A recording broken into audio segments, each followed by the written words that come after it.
तत्वार्थ सूत्र अध्याय 2 सूत्र नंबर 1। जीव के असाधारण भाव। भाव शब्द का अर्थ ही है परिणाम। जो परिणाम जीव के निजी परिणाम हैं उन्हें यहाँ पर बतलाते हैं। औपशमिक छायकौ भावौ मिश्रश्च जीवस्य स्वतत्व मौलिक पारिणामकौ च। औपशमिक छायकौ भावौ मिश्रश्च जीवस्य स्वतत्व मौलिक पारिणामकौ च। जीवस्य जीव के, औपशमिक छायकौ औपशमिक छायक भावौ भाव मिश्र मिश्र च और औदैक पारिणामकौ औदैक और पारिणामिक ये 5 स्वतत्व निजी भाव हैं। जीव के औपशमिक छायक मिश्र अर्थात छायोपशमिक औदैक और पारिणामिक ये 5 प्रकार के भाव होते हैं। इन भावों में किस निमित्त से ये हो रहे हैं? तो जो निमित्त कारण इनके होने में है उसके कारण ही इनका नाम है। अर्थात कर्मों के उपशम से जो भाव होते हैं उन्हें औपशमिक भाव कहते हैं। उपशम शब्द का अर्थ है दबना, तो कर्मों की दबने पर जो होता है वह औपशमिक भाव है। दूसरा छायिक भाव, कर्म के क्षय से जो भाव होता है, क्षय शब्द का अर्थ है नाश होना, नष्ट होना, तो जो कर्म के क्षय से होता है वह छायिक भाव है। तीसरा है छायोपशमिक भाव। छायोपशमिक भाव क्या है? तो कर्म के क्षयोपशम गुणों के अंश प्रकट होने पर कोई भी कर्म का जो अंश प्रकट है उसका नाम ही है क्षयोपशम भाव। औदैक भाव, किसी भी कर्म के उदय में जो भाव है उसका नाम है औदैक भाव। और पारिणामिक भाव, तो जो कर्म के उपशम क्षय क्षयोपशम उदय आदि के बिना स्वभाव से होता है उसका नाम है पारिणामिक भाव। ये 5 भाव अच्छी तरह समझने के लिए एक उदाहरण बहुत सुंदर दिया गया। उदाहरण है एक कांच के गिलास में भरा हुआ पानी। गिलास में पानी भरा हुआ रखा है, उसमें न किसी कर्म का उदय है, न उपशम है, न क्षय है, न क्षयोपशम है, सो वह पानी ही सहज अवस्था में है, इसलिए पारिणामिक भाव है। उसमें किसी ने थोड़ी सी मिट्टी डाल दी, अब वह पानी काला काला गंदा गंदा दिखने लगा, इसका नाम है कर्म का उदय औदैक भाव। किसी ने सलाह दी कि देखो इसमें थोड़ी सी फिटकरी लगा दीजिए। फिटकरी कहीं उसे कतकी करती निर्मली बोलते हैं, कतक फल बोलते हैं, वह वहाँ पर लगा दीजिए।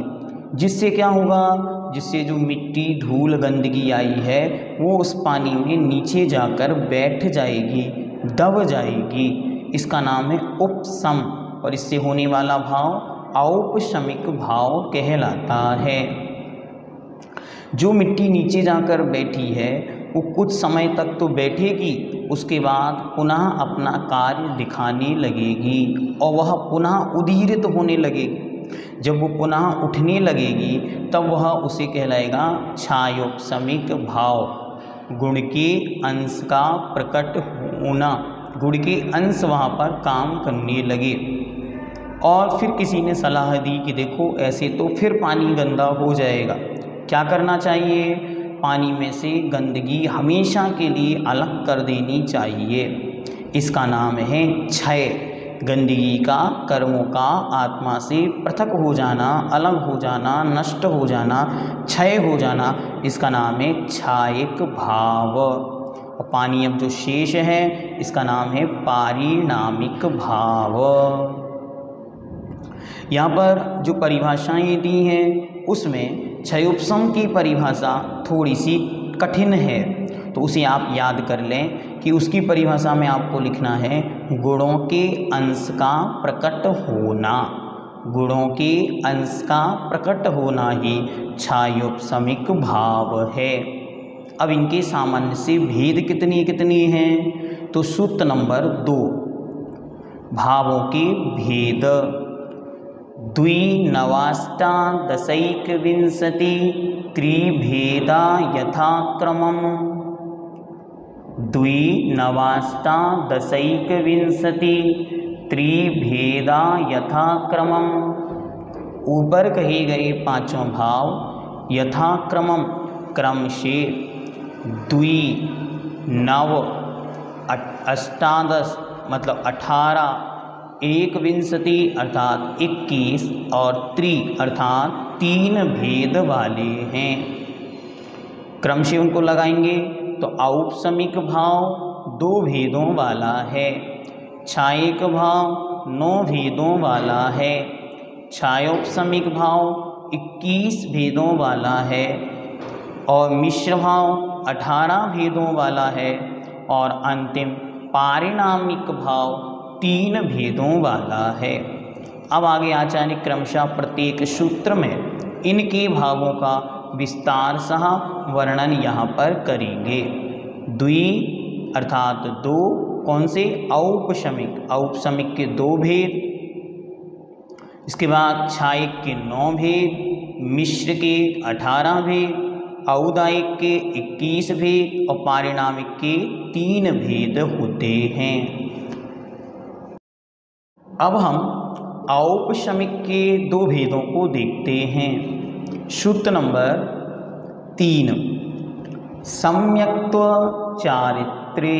सम्यक्त्व चारित्रे यथाक्रम शब्द चला रहा है तो ऊपर जो औपशमिक के 2 भेद कहे गए थे वे यहाँ पर बतलाते हैं। औपशमिक के 2 भेद, औपशमिक सम्यक्त्व और औपशमिक चारित्र। औपशमिक सम्यक्त्व और औपशमिक चारित्र। औपशमिक का अर्थ क्या था, जो कर्मों के दबने से जो भाव उत्पन्न होता है उसे औपशमिक भाव कहते हैं। तो आइए दोनों की डेफिनेशन देखते।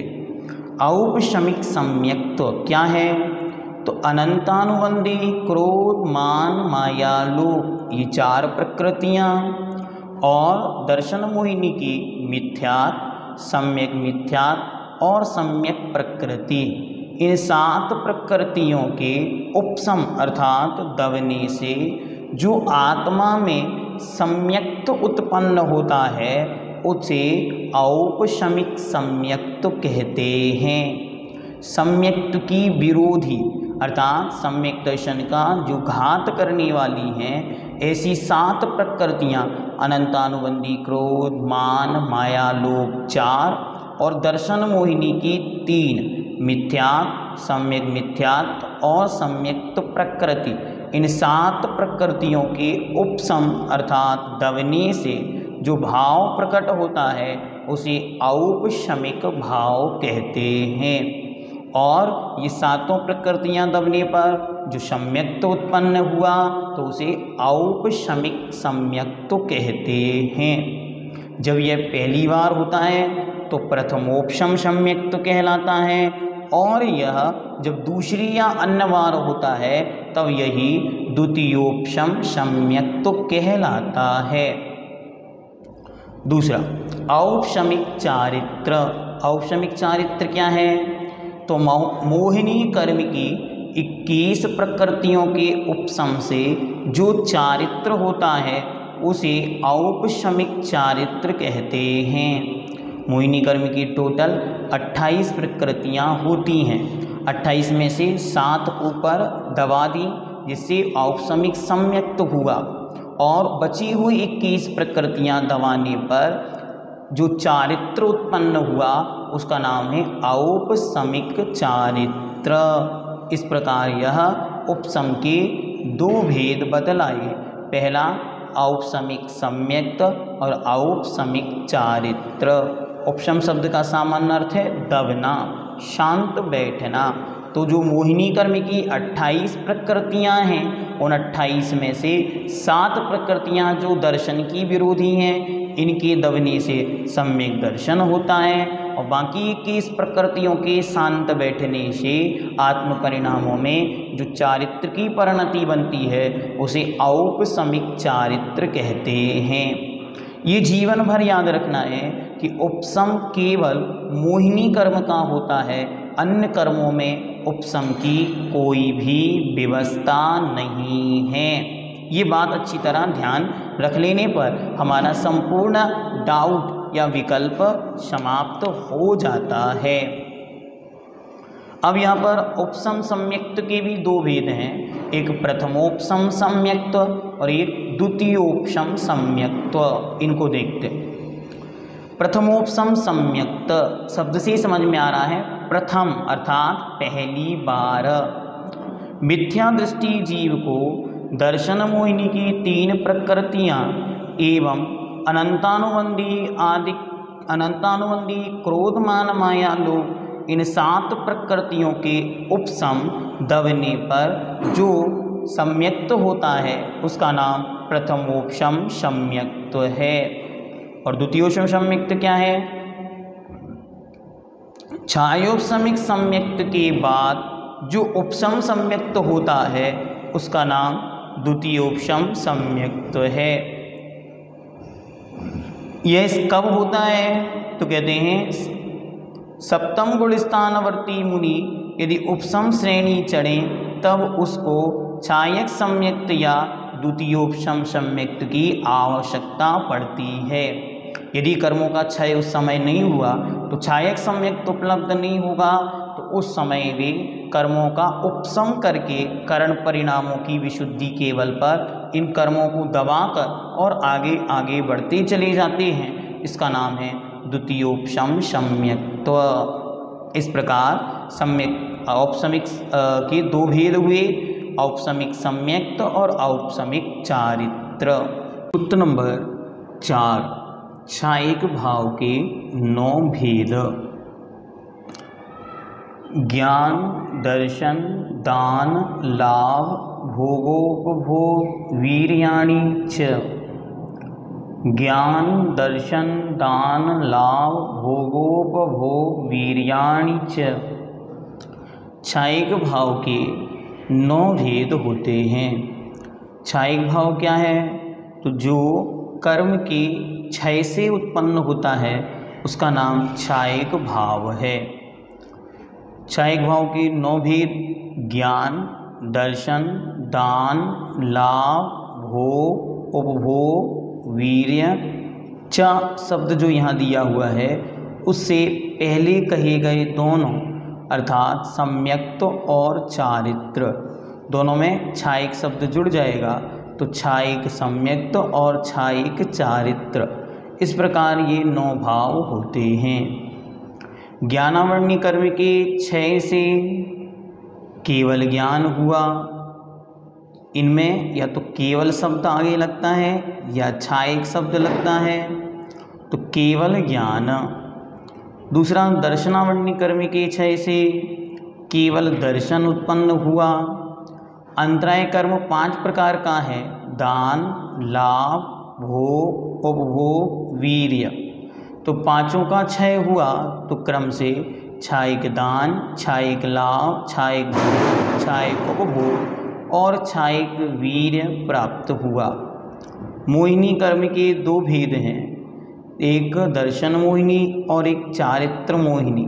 दर्शन मोहिनी के क्षय से छायक सम्यक्त उत्पन्न हुआ और जो मोहिनी कर्म की अन्य प्रकृतियां हैं उन 21 प्रकृतियों के क्षय से यहाँ पर छायक चारित्र प्राप्त हुआ। इस प्रकार कर्मों के क्षय से ये 9 प्रकार के छायक भाव हुए, जिन्हें छायक लब्धि भी कहते हैं। और इनके साथ अनंत शब्द, छायक शब्द या केवल शब्द की प्राप्ति भी होती है। ये किनके होते हैं? तो ये 13वें गुण स्थानवर्ती अरिहंत भगवान के 9 भाव एक साथ पाए जाते हैं। मात्र चौथे गुण स्थान में यदि किसी जीव को प्राप्त होगा तो मात्र छायक सम्यक तो प्राप्त हो सकता है, और आगे बढ़ने पर छायक चारित्र जो छपक श्रेणी चढ़ने वाले जीव हैं उनके उपलब्ध हो सकता है।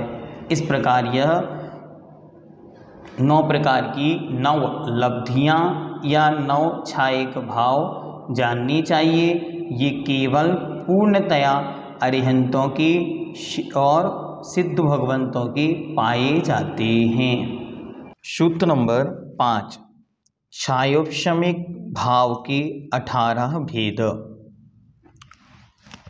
ज्ञान ज्ञान दर्शन लब्ध्यश्चतुस्त्रिपंच भेदः सम्यक्तो चारित्र संयमा संयमाश्च। ज्ञान ज्ञान दर्शन लब्ध्यश्चतुस्त्रिपंच भेदः सम्यक्तो चारित्र संयमा संयमाश्च। अर्थ देखें, ज्ञान, अज्ञान, दर्शन, लब्धि कितनी कितनी है? तो 4, 3, 3, 5 भेदः। अब इनको क्रमशः लगाएंगे तो ज्ञान 4, अज्ञान 3, दर्शन 3, लब्धि 5। सम्यक्त्व, चारित्र और संयमा संयम काउंट करें। 4, 3, 7, 3, 10, 5, 15, सम्यक्त्व 1, 16, चारित्र 1, 17 और संयमा संयम 18। इस प्रकार ये छायोपशमिक भाव के 18 भेद हैं। छायोपशमिक शब्द का अर्थ हमने आपको बतलाया कि छायोपशमिक का शाब्दिक अर्थ है जो कर्म के क्षयोपशम से उत्पन्न होता है। क्षयोपशम का अर्थ है गुण का अंश प्रकट होना। ज्ञानावरणी को यदि हम देखें तो ज्ञानावरणी के 5 भेद हैं। उनमें से केवल ज्ञान या केवल ज्ञानावरण वह संपूर्ण कर्म को ढक लेने वाला सर्वघाती प्रकृति है। उसके अलावा जो 4 हैं वे चारों देशघाती हैं, अर्थात कुछ अंश में यदि उनका घात भी किया जाए तब भी वे कुछ अंश में शेष रहती हैं, अपना कार्य करती रहती हैं। जैसे आज हमारे पास मति ज्ञान है, वह मति ज्ञान पूर्ण रूपेण कार्य नहीं कर रहा है। अगर पूर्ण रूपेण कार्य करे तो हमें संपूर्ण द्वादशांग का ज्ञान हो जाए, इतना विशिष्ट क्षयोपशम उसके पास संभव है। लेकिन फिर भी थोड़ा सा मति ज्ञान है, फिर भी हमारे पास बहुत है। पूज्यवर पूर्व आचार्यों को यदि हम देखें तो उनका विशिष्ट ज्ञान कितना महान और विशाल था। धीरे धीरे परंपरा से कम कम होते होते आज वह मति ज्ञान रूपी सूर्य या मति ज्ञान रूपी प्रकाश थोड़ा सा ही दिखाई पड़ रहा है। ये क्या है? ये ऐसे हमको समझ में आ रहा है, इसका नाम है क्षयोपशम, गुण के अंश का प्रकट होना। गुण जब अंशों के रूप में प्रकट रहता है, प्रत्यक्ष रहता है, तो वह इस प्रकार से दिखाई पड़ता है। उसके कितने भेद हैं? तो क्रमशः बतलाया। ज्ञान के 4, ज्ञान के टोटल 5 भेद होते हैं। तो एक तो छायक ज्ञान के रूप में बाहर केवल ज्ञान, बचे हुए 4 मति, श्रुत, अवधि और मनःपर्यय। इसके बाद अज्ञान के 3 भाव। तो यहाँ अज्ञान कौन सा लेना? यहाँ मिथ्यात्व के संयोग से उत्पन्न होने वाला अज्ञान, तो कुमति, कुश्रुत और विभंग ज्ञान। इसके बाद दर्शन, दर्शन के भी 3 भेद। दर्शन होता कितने प्रकार का? 4 प्रकार का। तो एक भेद है केवल दर्शन। तो केवल दर्शन चला गया छायक भाव में, जो इसके पहले हमने पढ़ा था। तो यहाँ पे कितने भाव आएंगे? यहाँ पे 3। कौन कौन से? चक्षु, अचक्षु और अवधि। फिर इसके बाद आया लब्धि। लब्धि का अर्थ है योग्यता। तो जो हमने दान अंतराय कर्म किए, ज्ञान दान अंतराय, जो लावन अंतराय कर्म के 5 भेद हैं, दान, लाभ, भोग, उपभोग और वीर्य। इन पांचों का यदि पूर्णतया नाश हो जाता है तो छायक भाव उत्पन्न होते हैं। तो अनंत ज्ञान, अनंत दान, अनंत लाभ आदि के रूप, जिसे हमने छायक भावों में पढ़ा। लेकिन इनका यदि अंश बना रहे, जैसे कि प्रत्येक जीव में दिखाई पड़ता है, तो उनके लब्धि के रूप में 5 छायोपशमिक भाव होते हैं: दान, लाभ, भोग, उपभोग और वीर्य। इसके बाद सम्यक्त्व। सम्यक्त्व 3 प्रकार का, उसमें से एक छायक और एक औपशमिक, ये दोनों हमने पढ़ लिए। छायोपशमिक भाव में छायक भाव में छायक हुआ, औपशमिक भाव में औपशमिक सम्यक्त हुआ। अब छायोपशमिक भाव में छायोपशमिक भाव है, जो सम्यक्त नाम की प्रकृति के उदय में रहता है। फिर इसके बाद आया चारित्र। तो चारित्र भी इसी प्रकार से लगाना। औपशमिक भाव में औपशमिक चारित्र था, छायक भाव में छायक चारित्र था। अब जिनके छायोपशमिक स्थिति है उनके छायोपशमिक सम्यक्त होता है। और उसके बाद संयमा संयम, जो पंचम गुण स्थानवर्ती देशव्रती हैं उनके संयमा संयम होता है। इस प्रकार ये टोटल 18 भेद छायोपशमिक भाव के हैं। औपशमिक भाव में दोनों भाव हमारे पास नहीं थे। उनमें से एक केवल सम्यक्त संभव है कि हमारे पास हो, वह भी अंतर्मूर्त ठहरता है, उसके बाद क्षीण हो, परिवर्तित हो जाता। लेकिन उसके बाद आए छायक भाव। छायक भावों में भी एक भी भाव हमारे पास नहीं। क्यों? वो केवल केवली भगवंतों के होता। अब बचे हैं छायोपशमिक भाव। तो अब छायोपशमिक भाव में हमको देखना है कि हमारे पास कौन कौन से भाव हैं। तो इनमें से क्रमशः हम एक एक भाव को देखें कि हमारे पास कौन कौन से हैं। तो यदि हम सम्यक दृष्टि हैं तो ज्ञान 4 में से मात्र 2, मति ज्ञान, श्रुत ज्ञान। ध्यान से देखना, बहुत अच्छा विषय है। अवधि ज्ञान और मनःपर्याय ज्ञान हमारे पास वर्तमान में नहीं है। तो मति ज्ञान और श्रुत ज्ञान 2 भेद। अब हम सम्यक दृष्टि हैं तो अज्ञान हमारे पास एक भी नहीं, क्योंकि यहाँ जो अज्ञान है वो मिथ्यात्व के उदय में बतलाया। तो मिथ्या दृष्टि तो हम है नहीं, तो अज्ञान 0। फिर इसके बाद चलेंगे दर्शन। तो दर्शन में 3 भेदों में से कितने? तो 2 दर्शन, चक्षु दर्शन और अचक्षु दर्शन। तो कितने भेद हुए? 4। इसके बाद लब्धियाँ 5। ये जीवन भर याद रखना है।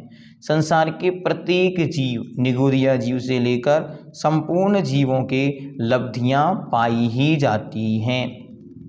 फिर इसके बाद आया सम्यक्त। तो हमारे पास सम्यक्त है, हाँ, छायोपशमिक सम्यक्त है, चारित्र नहीं है। और संयमा संयम, जो व्रती हैं, 2 प्रतिमाधारी हैं या उससे अधिक हैं, उनके संयमा संयम है।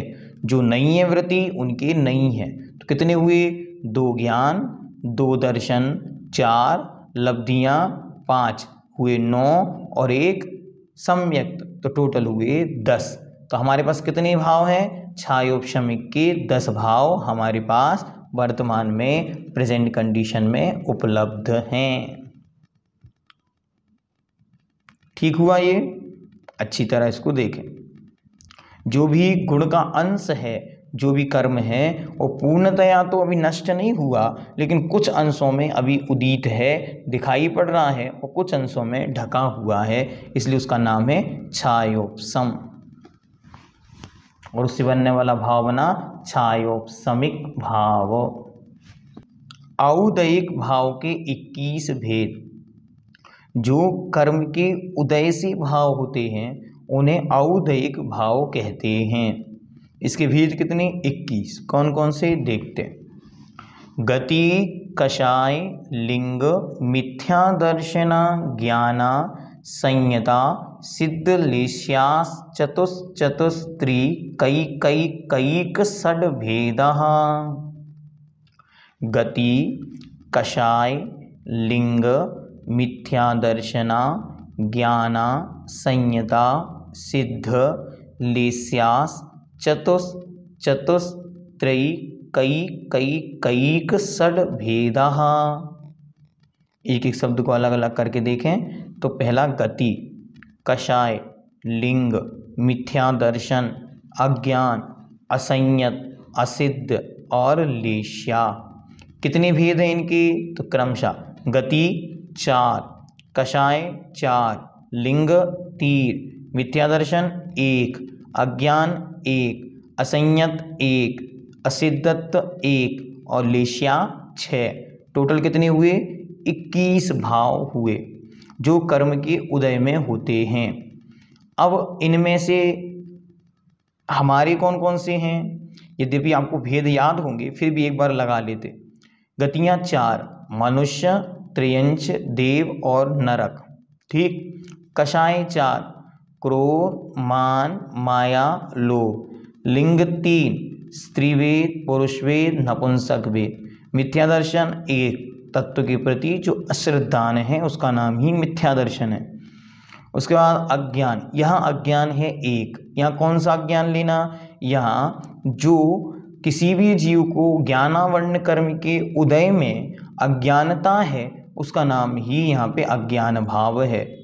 या जब तक केवल ज्ञान नहीं होगा, केवल ज्ञान के पूर्व तक जो भी अज्ञान भाव, जो भी अज्ञानता है उसका नाम अज्ञान भाव है। ये दोनों में याद रखना। प्रश्न पूछा जा सकता है छायोपशमिक अज्ञान और औदयिक अज्ञान में क्या अंतर है? तो छायोपशमिक अज्ञान मिथ्यात्व कर्म के उदय से होता है। उसके 3 भेद हैं, कुमति, कुश्रुत, कुअवधि। और औदयिक अज्ञान ज्ञानावर्ण कर्म के उदय से होता है जिसका केवल एक भेद है, अज्ञान। ठीक। फिर इसके बाद है असंयत। असंयत अर्थात संयम का नहीं होना। गुणस्थान नंबर 1 से लेकर गुणस्थान नंबर 4 तक जीव के किसी भी प्रकार का संयम नहीं पाया जाता तो वे सब असंयत कहलाते हैं। उसके बाद असिद्ध। असिद्ध क्या है? जब तक जीव सिद्ध नहीं बनता तब तक उसके असिद्ध बना रहता है। और लेश्या आत्म परिणामों का नाम लेश्या है, या युगों के साथ जो आत्म परिणामों की लंपनता है कषायों के साथ उसका नाम लेश्या है। अब इनको लेश्याएं 6 प्रकार की, कृष्ण, नील, कापोद, पीत, पद्म, शुक्ल। ठीक। अब इनको हम अच्छी तरह एक बार देखते हैं कि इनमें से हमारे पास कौन कौन से हैं। तो गतियाँ 4, एक समय में 1। ठीक। कषाएं 4, एक समय में 1। ठीक। लिंग 1। ठीक। मिथ्या दर्शन, अभी हमने कहा था हम सम्यक दृष्टि हैं तो मिथ्या दर्शन नहीं। ठीक। फिर इसके बाद अज्ञान, हाँ, जब तक केवल ज्ञान नहीं होगा तब तक अज्ञान पना बना रहेगा तो अज्ञान 1 है। संयतपना, असंयतपना, हाँ है, क्योंकि अभी हमने न देश संयम लिया न संयम न ही हमारी मुनि व्रत हुआ तो क्या है? असंयतपना। ठीक, 1। असिद्धत्व, हाँ 1। लेश्याएं 6, एक समय में 1। तो टोटल कितने हुए? टोटल हुए 15 और एक समय में 7। 15 कैसे? तो यहाँ से देखें, गति 1, कषाएं 4, कितने हो गए? 5। लिंग 1 तो हो गए 6। फिर अज्ञान 1 तो हुआ 7, असंयत 8, असिद्धत्व 9 और लेश्या 6 तो हुए 15। 15 में से एक समय में कितने? तो एक समय में 7। गति 1, कषाय 4 में से 1, लिंग 1, अज्ञान 1, असंयत भाव 1, असिद्धत्व भाव 1 और लेश्या एक समय में 1। तो टोटल कितने हो गए? 7 भेद हुए। इस प्रकार इन भावों को हम जान सकते हैं कि ये भाव हमारे किस प्रकार से होते हैं। बहुत सारे लोग ये जब पढ़ते हैं पहली बार तो कहते हैं ऐसा भी संभव है क्या। हाँ, पहले ही कहा था जीवस्य स्वतत्व, ये अपने स्वयं के स्वतत्व हैं, निजी भाव हैं। ये किसी अन्य की चर्चा नहीं चल रही है, अपितु हमारी स्वयं की चर्चा चल रही है। औपसमिक भाव एक भी नहीं, एक अकेला संभव। छायक भाव वर्तमान में एक भी संभव नहीं। छायोपशमिक भाव में 10, औदयिक भाव में 15, एक समय में 7। ठीक, अब हम आगे चलेंगे और आगे के भावों को देखें। पारिणामिक भाव, सूत्र नंबर 7। पारिणामिक भाव क्या हैं? जो भाव किसी कर्म के उदय, उपशम, क्षय या क्षयोपशम के बिना होते हैं उन्हें पारिणामिक भाव कहते हैं। ये पारिणामिक भाव 3 भेद वाले हैं। इन्हें हम स्वभाव भी मान सकते हैं, जिनमें किसी भी कर्म के उदय, उपशम, क्षयोपशम का कोई असर मालूम नहीं पड़ता। आइए देखते। जीव भव्या भव्यत्वनि च, जीव भव्या भव्यत्वनि च, जीवत्व भव्यत्व अभव्यत्व, और चा शब्द से अन्य, अस्तित्व, वस्तुत्व, द्रव्यत्व, प्रमेयत्व, अग्रलघुत्व, प्रदेशत्व आदि जो जीव के सामान्य गुण हैं उनको ग्रहण कर सकते हैं, लेकिन मूल में तो 3 ही पारिणामिक भाव हैं। जीवत्व, जीने का भाव, ये प्रत्येक जीव में बना हुआ है। क्यों जीता है? इसके कोई कर्म की आवश्यकता नहीं है। अभी वर्तमान में यद्यपि शरीर में है तो हम कह सकते हैं कि यहाँ आयु, मनुष्य आयु नाम कर्म के निमित्त, मनुष्य गति नाम कर्म के उदय से यहाँ ठहरा है, या मनुष्य आयु कर्म के निमित्त से यहाँ है, आयु प्राण है तो जी रहा। नहीं, इन सब बातों को एक तरफ यदि हम कर दें तो वास्तविकता में मैं जो जीव हूँ वो अनादिकाल से है और अनंत काल तक अपनी जीवत्वपने को बनाए रखेगा। इसमें किसी की भी आवश्यकता नहीं है, इसमें कोई भी हेतु कारण की आवश्यकता नहीं है। ये उन सबसे परे, उन सबसे भिन्न होता है। फिर इसके बाद है भव्यत्व। भव्यत्वपना क्या है? जो रत्नात्रय रूप होने की सामर्थ्य है, अर्थात जिसमें रत्नात्रय को सम्यक दर्शन, सम्यक ज्ञान और सम्यक चारित्र्य को ग्रहण करने की योग्यता है, वह भव्य है। और उससे विपरीत जिसमें रत्नात्रय और सम्यक दर्शन आदि को ग्रहण करने की योग्यता नहीं है, वह अभव्य है। अब हम कोई प्रश्न पूछे कि भैया कौन है भव्य, कौन है अभव्य, तो इसकी कोई पहचान नहीं है। ये तो इस प्रकार है कि आपने बहुत सारे मूंग को एक साथ पानी में गलाया, फिर उसे कुकर पर चढ़ाया, सारे मूंग तो ठीक हो गए, लेकिन कुछ मूंग अभी भी दब नहीं रहे हैं, जिसे कहते हैं ठर्रा मूंग, बठर। वो दबते नहीं, वो टूटते नहीं। ये कैसे हैं? ये अभव्य हैं। ऐसे ही कितनी भी निमित्त मिले फिर भी सीधे ना समझना अभव्य है। लेकिन कौन अभव्य है और कौन भव्य है, इसका ज्ञान हम नहीं कर सकते। पूज्यवर दादा गुरुवर महाकवीश्वर आचार्य ज्ञान सागर जी महाराज ऐसा कहते थे, इस पंचम काल में भी जिसकी बुद्धि जिनवाणी को सुनने, देव शास्त्र गुरु की विनय, आदर, सम्मान, पूजा और श्रद्धा में लग रहा है, समझना वह भव्य है। लेकिन ये कोई प्रत्यक्षदर्शी के द्वारा दिया गया प्रमाण नहीं है। इसलिए कौन भव्य है, कौन अभव्य है, क्या अभव्य भव्य बन सकता है या भव्य अभव्य बन सकता है? नहीं, ऐसा कभी नहीं होता। जो भव्य है वो सदा से भव्य है। क्यों है? कारण नहीं है। और कोई अभव्य है तो वह भी सदा से है और सदा रहेगा, बदल नहीं सकता। क्या हमारा मन नहीं बनता भव्यपने में हम अभव्य हो जाएं? नहीं, ऐसा कुछ नहीं होता। भव्य भव्य रहेगा, अभव्य अभव्य रहेगा। कब से हैं? अनादिकाल से ऐसे ही हैं। इस प्रकार यह पारिणामिक भाव के भेद हैं। जीवत्व, जीना, सदा से जी रहे हैं। और भव्यत्व, सम्यक्त को ग्रहण करने की योग्यता। अभव्यत्व, सम्यक्त आदि को ग्रहण नहीं करने की योग्यता वाला। तो अभी हमारे पास कितने? दो, एक जीवत्व और एक भव्यत्व। और आप अपने आप को भव्य मानते हैं तो उसमें आप भव्यत्व लगा सकते हैं। अब चा शब्द से जो और ग्रहण किए गए अस्तित्व, वस्तुत्व, द्रव्यत्व, प्रमेयत्व, अग्रलघुत्व, प्रदेशत्व, ये सामान्य गुण हैं जो आपको आलाप पद्धति के अंदर बहुत विस्तार से मिलेंगे। यहाँ सामान्य से यह समझना, प्रत्येक द्रव्य अपने अस्तित्व को लिए हुए है। मैं अस्ति स्वभाव वाला हूँ, मैं हूँ, यही मेरा अस्तित्व है। कब से हूँ? अनादिकाल से हूँ। कब तक रहूँगा? अनंत काल तक रहूँगा। सत द्रव्य लक्षणम में जो सत अस्तित्व है उसी के भाव का नाम अस्ति भाव है। वस्तुत्व, प्रत्येक द्रव्य की अपनी अर्थ क्रिया है, उपयोगिता है, उसका नाम वस्तुत्व है।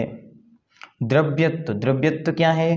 परिणमनशीलता, बदलाव, चेंजेस। प्रत्येक द्रव्य प्रति समय परिणमित हो रहा है, इसका नाम ही उसका द्रव्यत्व है। प्रमेयत्व, दूसरे के ज्ञान का विषय बनना। कोई भी वस्तु जो हमारे जानने में आ रही है वह उस वस्तु का प्रमेयत्व है। हम जान रहे हैं, ये हमारा ज्ञान गुण है, लेकिन वो जानने में आ रही है, ये उसका प्रमेयत्व है। फिर अग्रलघुत्व, अग्रलघुत्व नाम का गुण जो परिणमनशील होने में कार्यकारी है, लेकिन है कैसा? तो आचार्य ने लिखा अत्यंत सूक्ष्म है। फिर उसके बाद कहा प्रदेशत्व। प्रदेशत्व क्या है? प्रत्येक वस्तु का आकार बना। हर वस्तु का, हर द्रव्य का अपना अपना आकार है, उस आकार का बना रहना ही एक प्रकार से प्रदेशत्व बना है। इस प्रकार इन भावों को जानना, हमारे पास कौन कौन से हैं, वह हमारी निजी संपत्ति है, बस वही हमारा है, उससे भिन्न अन्य कुछ हमारा नहीं है। इस विषय को अच्छी तरह ध्यान में रखना चाहिए।